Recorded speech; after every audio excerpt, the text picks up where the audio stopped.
வளர்ச்சி நம் நாடு. வள்ளல் சாகர் வாருங்கள் உழைப்போம், சுத்தமான இந்தியாவை உருவாப்போம். பிரதமர் மோடி.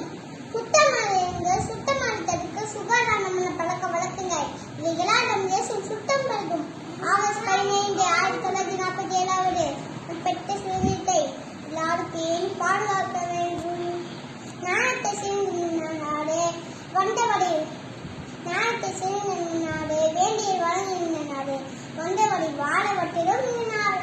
அறிவியலும் மாற்றலிலும் தொழில்நுட்பத்திலும் தொழில்களிலும் பட்டடி வீசிக் கொண்டிருக்கும் பாரதத்தை புகழை காக்கும்.